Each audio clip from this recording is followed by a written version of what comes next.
Assalamualaikum warahmatullahi wabarakatuh.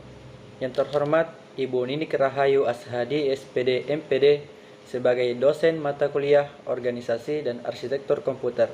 Perkenalkan, nama saya Khaidir dengan NIM 220209500050. Jurusan Teknik Informatika dan Komputer, Program Studi Pendidikan Teknik Informatika dan Komputer, Universitas Negeri Makassar. Nah, pada video kali ini saya akan membahas dua materi, yaitu input-output dan sistem operasi. Nah, langsung saja kita masuk ke materi pertama, yaitu input dan output. Nah, yang pertama yaitu pengertian input dan output. Input adalah perangkat hardware pada komputer yang fungsinya sebagai alat untuk memasukkan data-data atau perintah pada komputer. Sedangkan output adalah perangkat hardware pada komputer yang fungsinya sebagai alat untuk menampilkan hasil pemrosesan data-data. Nah, selanjutnya contoh dan fungsi input device. Yang pertama adalah keyboard. Keyboard merupakan perangkat keras pada komputer yang berfungsi sebagai alat untuk input data berupa huruf, angka, dan simbol. Yang kedua, mouse. Mouse merupakan perangkat keras pada komputer yang berfungsi sebagai alat penunjuk atau pointing device. Yang ketiga, joystick. Joystick adalah perangkat keras yang digunakan untuk mengontrol pergerakan kursor atau pointer di perangkat komputer. Yang keempat, scanner. Scanner merupakan perangkat keras yang berfungsi sebagai pengganda berkas untuk kemudian dikonversi dan disimpan dalam bentuk digital. Dan yang kelima, barcode reader.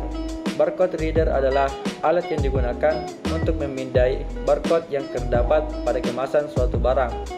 Nah, selanjutnya contoh dan fungsi output device. Yang pertama yaitu monitor. Monitor merupakan alat yang digunakan untuk mengeluarkan sebuah sinyal elektronik yang berupa gambar yang tampil di layar. Selanjutnya speaker. Speaker berfungsi untuk mengubah gelombang elektrik atau listrik menjadi audio atau gelombang suara. Yang ketiga, printer. Printer berfungsi sebagai alat untuk menghasilkan data, gambar, atau grafik dalam bentuk cetakan. Yang keempat, proyektor. Proyektor berfungsi untuk menampilkan objek atau data, teks, gambar, video pada sebuah layar atau dinding. Dan yang kelima, headset. Headset berfungsi sebagai alat reproduksi suara. Headset dapat menghasilkan suara atau audio yang lebih jernih pada speaker telinga. Nah, materi selanjutnya yaitu sistem operasi. Yang pertama yaitu pengertian sistem operasi. Sistem operasi merupakan program yang mengatur sumber daya komputer, menyediakan layanan bagi pemrograman, dan menjadwalkan eksekusi program lainnya. Sistem operasi juga merupakan program yang mengontrol eksekusi program-program aplikasi dan berfungsi sebagai antarmuka antara pengguna komputer dan perangkat keras komputer. Selanjutnya yaitu fungsi sistem operasi.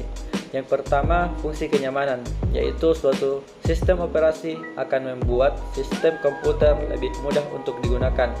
Yang kedua, fungsi efisiensi, yaitu sistem operasi memungkinkan sumber daya sistem komputer dapat digunakan dengan cara yang efisien. Nah, yang selanjutnya aplikasi komputer. Yang pertama yaitu sesuatu yang dibutuhkan end user dan bukan arsitektur komputer. Yang kedua, diekspresikan dalam bentuk bahasa pemrograman. Yang ketiga, kumpulan instruksi mesin yang bertanggung jawab terhadap pengontrolan perangkat keras komputer. Yang keempat, punya utilitas. Dan yang kelima, mengimplementasikan fungsi-fungsi yang digunakan dalam proses pembuatan program, manajemen file, dan pengontrol input-output. Selanjutnya, layanan sistem operasi. Yang pertama yaitu pembuatan program. Yang kedua, eksekusi program. Yang ketiga, akses ke perangkat input-output. Yang keempat, akses terkontrol ke file. Dan yang kelima, akses sistem. Nah, selanjutnya karakter sistem interaktif pada sistem operasi. Yang pertama yaitu pengguna atau pemrogram berinteraksi secara langsung dengan komputer melalui keyboard atau monitor untuk meminta eksekusi tugas atau membentuk transaksi. Yang kedua, mesin ini biasanya beroperasi dari sebuah konsol yang terdiri dari tampilan switch, beberapa bentuk input dan printer. Dan yang ketiga, program-program yang berbentuk kode mesin yang dimuatkan melalui perangkat input, misalnya pembaca kartu. Nah, sekian materi dari saya. Mohon maaf atas segala kekurangan. Saya ucapkan Assalamualaikum warahmatullahi wabarakatuh.